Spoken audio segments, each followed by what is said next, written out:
বিশ্বনবীর আমলে এক সাহাবী গেছে যুদ্ধের ময়দানে যাওয়ার পরে প্রাণের স্ত্রী তিনি ডাক দিয়ে বলছেন, ও প্রাণের স্বামী শোনো শোনো। তখন তো আর মোবাইল ছিল না, চিঠি পৌঁছিতে বহুত সময় লাগতো।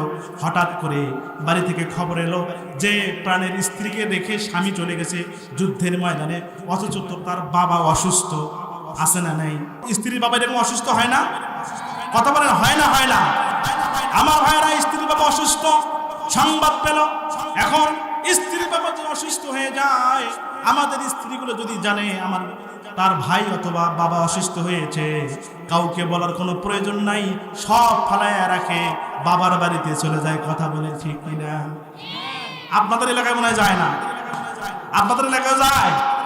যাওয়ার পরে ফোন দিয়ে বলে, কি হয়েছে? কই আমার আব্বা অসুস্থ। এখন তুই কই? আমি বাবার বাড়ি। ভালো কাজ করছিস।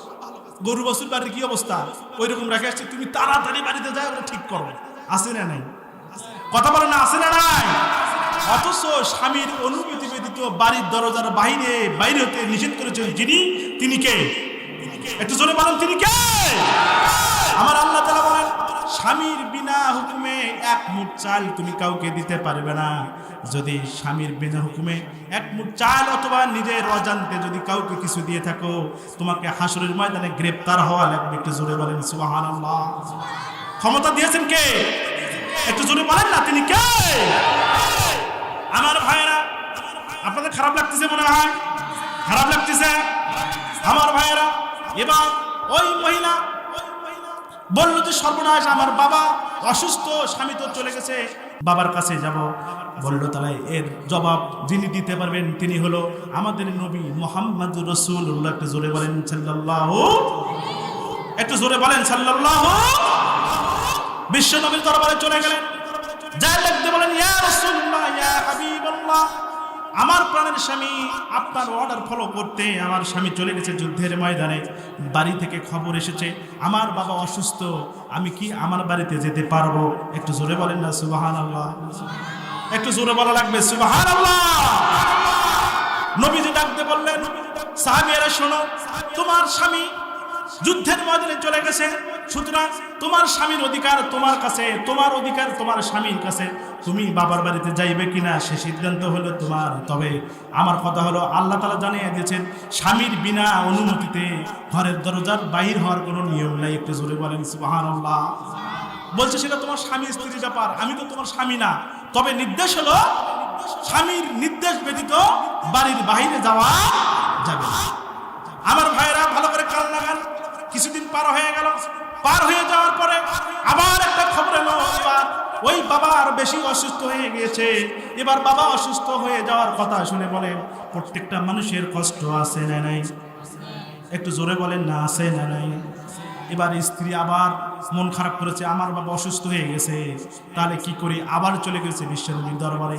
যাওয়ার পরে বিশ্বনবীকে ডাকতে বলছে, নবী গো, আমার বাবা আগের চেয়ে বেশি অসুস্থ, আমাকে কি রুখছুট দেওয়া যায় নাকি? আমাকে কিছু ছাড় দেওয়া যায় নাকি? আমি এখন বাবার বাড়িতে যেতে চাইতেছি, এখন আপনি কোনো রুখছুট দেওয়া যায় নাকি? বিশ্বনবী ডাকতে বললেন, না না, যাওয়া যাবে না। তবে তোমার একটা পুরস্কার আছে, সেটা হলো কি? তোমার একটা পুরস্কার হলো, এখন তুমি যদি তোমার বাবার বাড়িতে চলে যাও, তোমার আমল নামায় যা নেক ছিল একটা নেকও তোমার আমল নামায় থাকবে না। একটা জোরে বলেন না নাউজুবিল্লাহ। আপনারা মনে খুশি হয়েছেন? খুশি হয়েছেন নাকি? একটু জোরে বলেন না নাউজুবিল্লাহ। আমল যদি একটাও না থাকে তাহলে কি এটা খুশি হওয়ার জিনিস? জোরে বলেন, খুশি হওয়ার জিনিস? আমার ভাইয়েরা, বিশ্বনবী ডাক দিয়ে বললেন, একটু আমল থাকবে না। আবার সেই ঘরের স্ত্রী ঘরে চলে এলো। আমাদের মেয়েগুলো যদি, আমাদের স্ত্রীগুলো যদি হতো, নবী থাকলে দূরের কথা, আল্লাহ যদি ডাইরেক্ট কোরআনের আয়াত দিয়ে বলতো, ও মেয়ে, স্বামীর হুকুম ছাড়া তুই বাইরে যাস না, বলতো ওরকম স্বামীর আমার দরকার নাই। কথা বলে ঠিক কিনা? বলতো ও স্বামীরই আমার দরকার নাই, স্বামীরই দরকার নাই, তারপরেও আমাকে বাবার বাড়ি যাইতে হবে।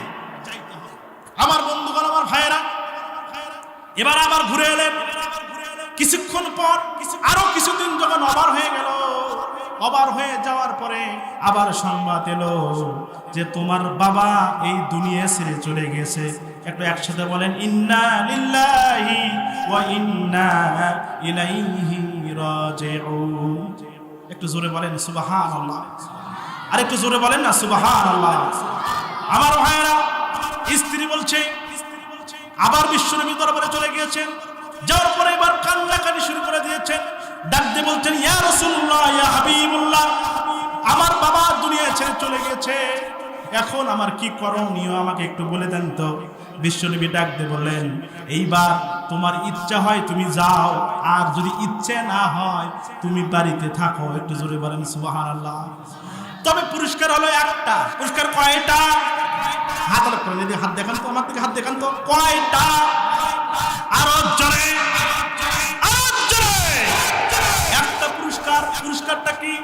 বিশ্বনবী ডাকতে বললেন, ও সাহাবীরা শোনো শোনো, একটা পুরস্কার, সেইটা হলো এই পুরস্কার, তুমি যদি আজকে রাত্রে তোমার বাবার জন্য দোয়া করো, যে দোয়া তুমি করো না কেন, ওই দোয়া আমার আল্লাহ তাআলা কবুল করে নেবেন। জোরে বলেন সুবহানাল্লাহ। এখন সাহাবী মনে করছে যে সর্বনাশ, আমি যদি বাড়িতে যাই তাহলে আমার বাবা তো জান্নাতে যেতে পারবে না। কথা বলেন ঠিক কিনা? মেয়ে গেলে কি জান্নাতে যেতে পারবে?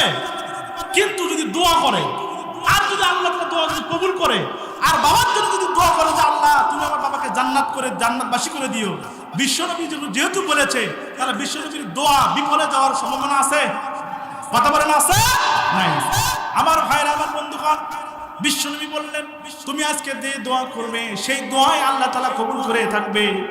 রাত্রের বেলা, গভীর রাত্রে, ওই মেয়ে তার বাবার জন্য দুহাত তুলে দোয়া করতেছে, রব্বুল আলামিন, আমার বাবা অসুস্থ ছিল, আমি যাই নাই, আবার একটু বেশি অসুস্থ ছিল, তারপরেও যাই নাই, আর এখন আমার আব্বা দুনিয়া ছেড়ে চলে গিয়েছে, তারপরও আমি গেলাম না। কারণ হলো আমার স্বামী বাড়িতে নাই, যুদ্ধের ময়দানে চলে গিয়েছে।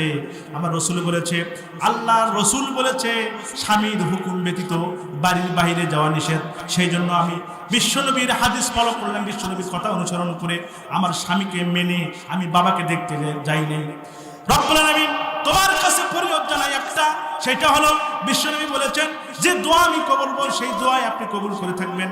আমি আমার বাবার জন্য দোয়া করে, আয় আল্লাহ তাআলা আমার বাবার জায়গাটা জান্নাতুল ফিরদাউসে নজিব করে দিয়ে। বলেন সুবহানাল্লাহ। একটু জোরে বলেন না সুবহানাল্লাহ। বললাম আমার বাবা তো কবরে চলে গিয়েছে, রব্বুল আলামিন আমার বাবা কবরে চলে গেছে, বাবা তো আর পৃথিবীতে কোনোদিন আসবে না। ও আল্লাহ, তোমার কাছে ফরিয়াদ জানাই, বিশ্বনবীর কথায়, বিশ্বনবীর দোয়ায়, বিশ্বনবীর কথাকে কার্য করায় তালিকায় উঠায় দিয়া মেহেরবানি করে আমার বাবার জায়গাটা তুমি জান্নাতুল ফিরদাউস নসিব করে দিও। জোরে বলেন না সুবহানাল্লাহ। সাহাবিয়া আল্লাহর দরবারে দুহাত তুলে ডাক দিয়ে বললেন, রব্বুল আলামিন, আমার বাবা অসুস্থ হয়ে মারা গিয়েছে, আল্লাহ রসুল বলেছে দোয়া করলে কবুল হয়ে যাবে। আমি আমার বাবার জন্য দোয়া করি, আমার বাবার জায়গাটা তুমি জান্নাতুল ফিরদাউস নসিব করে দিয়ে। বলেন সুবহানাল্লাহ। এই দোয়া করে রাত্রে ঘুমিয়ে পড়েছে। হঠাৎ গভীর রাত্রিতে বাবা দেখেন আকাশে ঘুরে বেড়াইতেছে, আর মেয়ের সামনে হাজির হয়েছে। মেয়ে ডাক দিয়ে বলছেন, রব্বুল আলামিন, আমার বাবা দেখি ঘুরে বেড়ায়। ডাক দিয়ে বলছেন, বাবা তুমি কোথায় যাও, এরকম ঘুরে উঠতে উঠতে কোথায় যাও?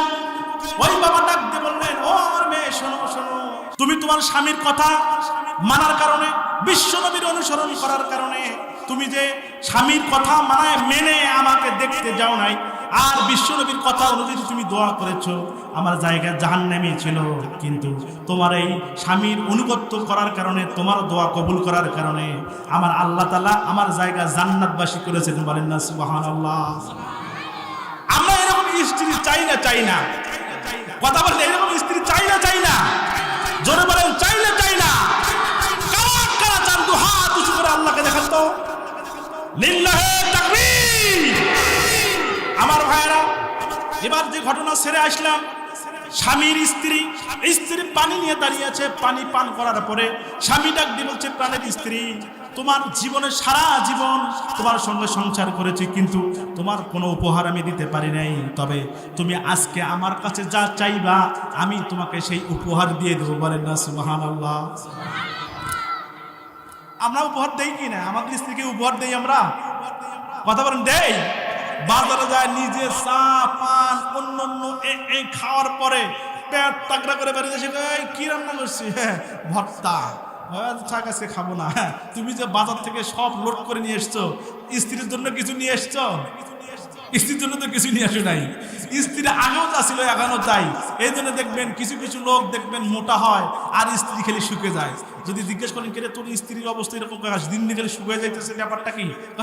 ওর অবস্থা এরকম। ওই শালার অসুস্থ মেয়ে বিয়ে করে সারা জীবন টানতে টানতে জীবনটাই শেষ। আছে না নাই? আর কথা বলেন আছে না নাই?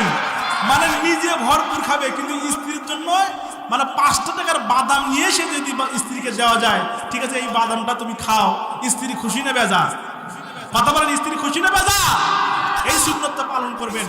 যেখানে যা কিছু খাবেন কিছু না কিছু জিনিস বাড়িতে নিয়ে এসে স্ত্রীকে দিবেন। স্ত্রী যদি আপনার প্রতি খুশি থাকে আল্লাহ আপনার প্রতি খুশি হয়ে যাবে। বলেন না সুবহানাল্লাহ। আমার ভাইরা লক্ষ্য করেন, স্ত্রী বলল হ্যাঁ তুমি আমাকে দিবা, বললা হ্যাঁ দেব। ঠিক দিবা তো? বললা হ্যাঁ দেব। বলে ভালো করে বোঝো, বলে হ্যাঁ ভালো করে বুঝলাম। আজকে তুমি আমার কাছে যা চাইবা সেটাই আমি তোমাকে দিয়ে দেব। এবার স্ত্রী বলছে, প্রাণের স্বামী বহুত দিন হলো তোমার সংসার করতেছি, আর ভালো লাগে না, তুমি আমাকে তালাক দিয়ে দাও। কি দিয়ে দাও?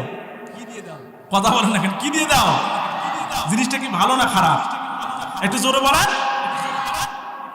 এখন স্বামী মনে করছে যে সর্বনাশ, দিতে চাইলাম কি আর এই চাইলো কি?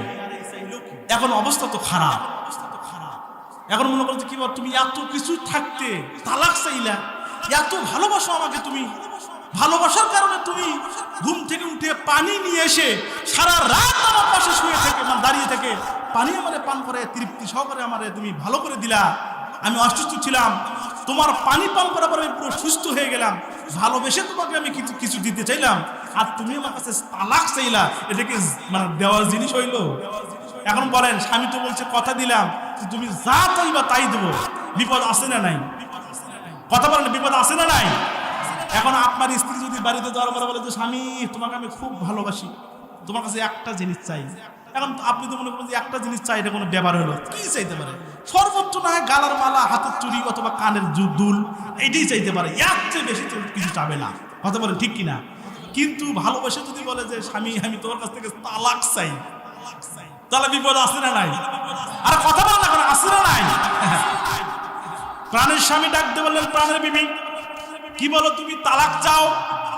এটা তো সাধারণ জিনিস নয়, তালাক তুমি চাও কেন? কি অপরাধ আমি করেছি তুমি আমাকে বলো।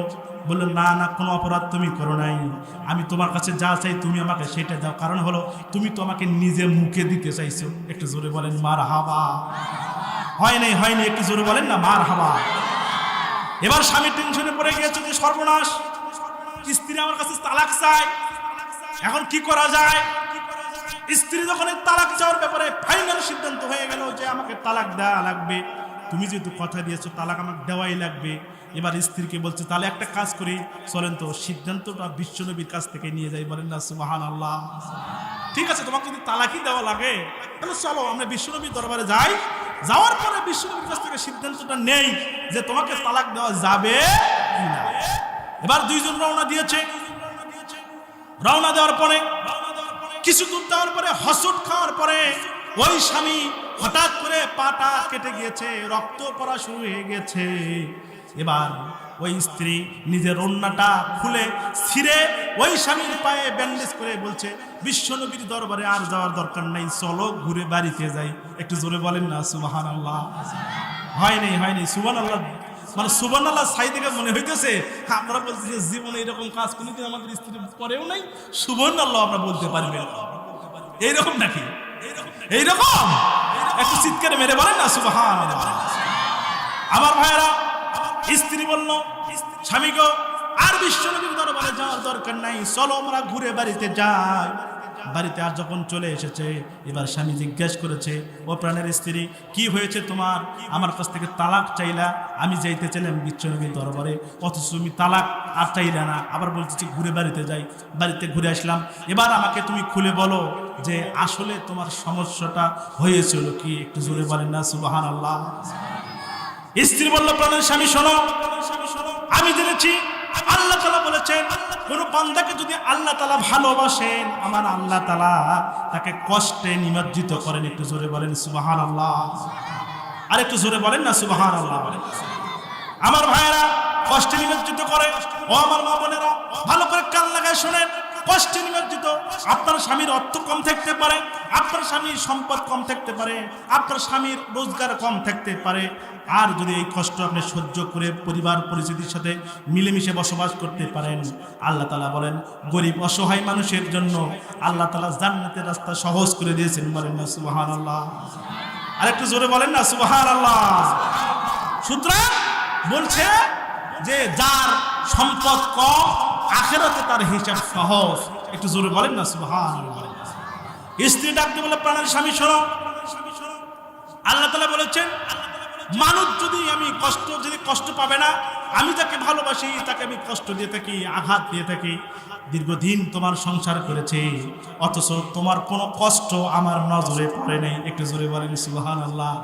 সেই জন্য মনে করেছিলাম যে আল্লাহ আসলে তোমাকে ভালোবাসে না, সেই জন্য ভালো যেহেতু আল্লাহ তোমাকে ভালোবাসে না, তোমাকে কষ্টও সেই জন্য দেয় না, সেই জন্য আমি বলেছি তোমার সংসার করতে চাই না, আল্লাহ যাকে ভালোবাসে আমি তার সংসার করতে চাই। বলেন না সুবহানাল্লাহ? মানে বুদ্ধিটা কি দেখছেন নাকি? কি ব্রেনটা খাটিয়েছে যে আল্লাহ তাকে ভালোবাসে তাকে কষ্ট দেয়। আমি দীর্ঘ টাইম তোমার সংসার করলাম, অথচ দেখি একটা কষ্ট তোমার জীবনে আমি দেখলাম না। সুতরাং আমি বুঝতে পারলাম যে আসলে তোমার আল্লাহ তোমাকে ভালোবাসে না। আমি যখন তালাক চাইলাম আর তুমি যখন বিশ্ব নবীর দরবারে রওনা দিয়েছো, বিশ্ব নবীর দরবারে রওনা দেওয়ার পরে তুমি যখন হোঁচট খেয়ে যখন এই পা যখন কেটে গেল, তোমার যখন পা কেটে রক্ত বের হয়ে গেল, তখন আমি মনে করলাম আমার আল্লাহ মনে হয় এখন তোমাকে ভালোবাসা শুরু করে দিয়েছে। বলেন না সুবহানাল্লাহ? সেই জন্য আমি ঘুরে আবার এলাম, আর তালাক দেওয়ার দরকার নাই, স্বামী স্ত্রী আমরা মিলেমিশে সংসার করতে চাই। একটু জোরে বলেন না সুবহানাল্লাহ?